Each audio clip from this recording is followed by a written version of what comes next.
Paano nga ba makakakuha ng suporta sa mga isang magulang na hindi nagbibigay ng suporta? O, ganito po yan. Ang unang tanong, sino po ba ang hindi nagbibigay ng suporta? Ang babae po bang magulang o ang lalaking magulang?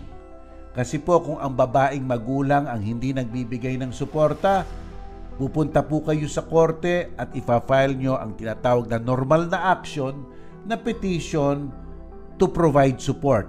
Ihahablan nyo po yung nanay na magulang at hihingan siya ng suporta, maaring allowance, in kind, in money, at mag-uutos po ang korte. Ano po ha? Sapagkat nga po obligasyon ng magulang yan, lalong-lalo na si nanay, pati na rin si tatay. Okay, nasabi ko po yung sa mga kababaihan, yun ang inyong, kung ang tatay gustong humingi ng suporta doon sa nanay, kasi let's say nahiwalay yung nanay sa kanila at kumikita naman, magpapile po ng petition for support. Okay po mga kapatid, malinaw ha? Malinaw. Ngayon, dumako po tayo sa mga mga tatay na nagbibigay, walang binibigay na suporta o konti o hindi sapat. So, ito naman po, iba ang batas sa mga tatay. Sa mga tatay po na hindi nagbibigay ng suporta at nagbibigay ng kulang na suporta o kaya po nagsasadya na walang binibigay, number 1 po, krimen po iyon. Pwedeng makulong po si tatay. Pangalawa po, pwede po kayong pumasok sa Republic Act 9262. Ito po yung parati nating sinasabing violence against women and the children. Ano po ha? Diyan po sa kasong iyan, pwede po kayong maghain sa court, sa family court o sa civil court kaagad-agad ng isang tinatawag na prayer for temporary protection order, TPO. Ano ibig sabihin po nitong TPO? Sa simula't-simula pa lang ng kaso, pwede nyo nang hingan si tatay ng provisional revenue na pagbibigay ng suporta.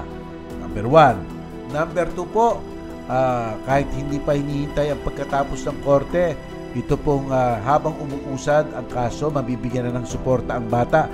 Pwede pa rin pong utusan ang employer ni tatay para tuwing 15 at 30, pwede nang bigay diretso doon sa mga bata ang porsyon ng sweldo ni tatay para suporta nila. Ganda po, di ba? Ay, di ba? Ganda-ganda. So, ganun po, yun po. Kaya po yung mga bata o yung mga kabaihan na napipigilan, kasi po ang history po sa Pilipinas, pagkamat madami na rin mga babaeng nagtatrabaho ngayon, ang vulnerable po talaga, ako inaamin ko na ito, ang vulnerable po talaga ang mga kababaihan dito sa sociedad natin. Kasi doon may mga employer pa rin po na merong machismo character, o kaya po may discrimination sa women, o kaya po sa nanay at tatay, mas ginugusto ni tatay na ang babae ay nasa bahay na lamang at nag-aalaga kay junior o kay nene. Pero alam nyo, ang pag-aalaga po mas mahalaga pa sa pagbibigay ng allowance. Tandaan nyo po yan, sapagkat nga po sila ang nakakapaghubog ng kadalasan ng ugali ng kanilang mga anak. The nurturing side, ika nga, ng isang pamilya, kadalasan ang kababaihan. Kaya naiiwan niya ang kanyang profesyon, naiiwan niya ang kanyang pinag-aralan, ang kanyang trabaho para lang mag full-time as a housewife or mother, which is very noble. Kaya nga po, merong killing ang batas sa mga kababaihan natin, at hindi po natin masasabi, bakit ang mga lalaki bigyan rin natin ng karapatan na ganyan? Bakit ang discrimination naman yan? Bakit ang mga lalaki wala? Sapagkat po, hinuhugot po yung kaibahan ng pagtatrato sa ating karanasan bilang isang bayan, lalong-lalo na partikular sa sitwasyon ng mga kababaihan. Yan po, lahat po ng batas may rason. Kamukha po yan, ang gandang batas niya. Di ba po? Ngay may nag-akyat na po sa Korte Suprema niyan eh. Bakit daw ang mga lalaki walang 9262? Sabi ng Korte Suprema, talagang ganyan. Sapagkat hindi lang yan hinuhugot sa ere. May rason, may dahilan. Empirical, practical, and legal basis iyan. May dahilan. Kaya naging ganyan. Explain po ng Korte Suprema. Kaya yan po ang pagkukuha ng support. Huwag po kayong magtitimpi. Bigyan nyo ng pagkakataon. Bigyan nyo ng let's say for example, ng demand letter. Muna, baka naman sumang-ayon, kaya magbigay ka agad, di natapos ang problema. Napakahalaga po magbigay ng demand letter. Alam nyo kung bakit napakahalaga. Kasi halimbawa, nagbigay kayo ng demand letter ngayong January. So, pinagbigyan nyo hanggang pangako ng pangako, hindi naman tinutupad, hanggang 2 years lang after ng demand nyo. Kaya, doon siya nagbigay. Teka, sabi ng ating Korte Suprema, support in arrears, back payment, arrears, utang, pwedeng singilin. Kaya pwede nyo singulin yung mga nakaraang hindi niya binibigay. Lump sum na nga yun eh. Ang ganda po, di ba ang tawag doon? Support in arrears. Madami pong nagtatanong niya. Sinasabi, Attorney, pwede ko bang kunin yung suporta na hindi niya binigay? Humihingi po ako nung 5 years ago pa, hindi niya ako binigay. Pwede bang ituring utang yon? Ang sagot po, approve sinikanod. Yes! Basta't po masabi nyo sa korte kung kailan kayo nag-demand. Talagang sinabi sa kanya, suportahan mo kami. Doon po bibilangin. Mula doon po sa demand, doon po bibilangin ng pagkakautang. Kaya importante po magde-demand kayo parate. Mabuti na pong isulat ninyo para po may pruweba kayo at pa-receive nyo pa sa kanya. Ayan, receive mo, sulat ko, demand ko.